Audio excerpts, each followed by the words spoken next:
தமிழ் திரையுலகில் தனித்துவமான பயணத்தை மேற்கொண்டு ஒவ்வொரு படத்திலும் தனது வேட்கையை நிரூபித்தவர் நடிகர் சூரி. வெண்ணிலா கபடி குழு மூலம் புராட்டா சூரியாக தன் திரைப்பயணத்தை ஆரம்பித்து தற்போது மாமன் படத்தில் ஒரு முழுமையான நடிகராக மாறியுள்ளார். நகைச்சுவையால் ரசிகர்களின் மனதை கவர்ந்தவர் தற்போது உணர்வுபூர்வமான கதாபாத்திரங்களும் திறமையாக கையாளுகிறார். முதலில் ஒரு ஜூனியர் ஆர்டிஸ்டாக திரையுலகில் தோன்றிய சூரி தனது வாழ்க்கையின் திருப்பு முனையை 2009ஆம் ஆண்டு வெளிவந்த வெண்ணிலா கபடி குழு படத்தின் மூலம் அடைந்தார். இதில் அவர் நடித்த புரோட்டா காமெடி சீன் மக்கள் மனதில் நிறைந்து விட்டது.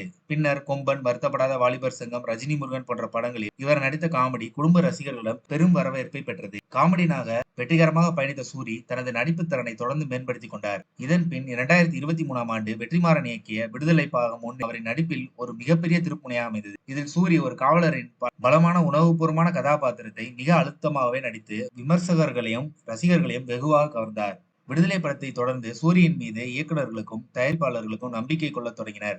ஒரு நேர்த்தியான நடிகராக உருவெடுத்த இவர் தற்போது நாயகனாக உணர்ச்சி பொங்கும் கதாபாத்திரங்களை நேர்த்தியாக கையாளுகிறார். தனது முன்னாள் நகைச்சுவை தோற்றத்தை ஒதுக்காமலும் புதுமையான கோணத்தில் அதை இணைப்பதற்கான முயற்சிகளையும் கையாளுகிறார். சூரியின் நடிப்புக்கு விமர்சகர்கள் மற்றும் ரசிகர்கள் இருவரிடமிருந்தும் பாராட்டுகள் குவிந்து வருகின்றன. அவரின் வளர்ச்சி பல இளம் நடிகர்களுக்கும் ஊக்கமளிக்கிறது. காமெடியனாக தனது பயணத்தை தொடங்கிய இவர் இப்போது ரசிகர்கள் மனதில் ஒரு திறமையான கதாநாயகனாக இடம் பிடித்துள்ளார்.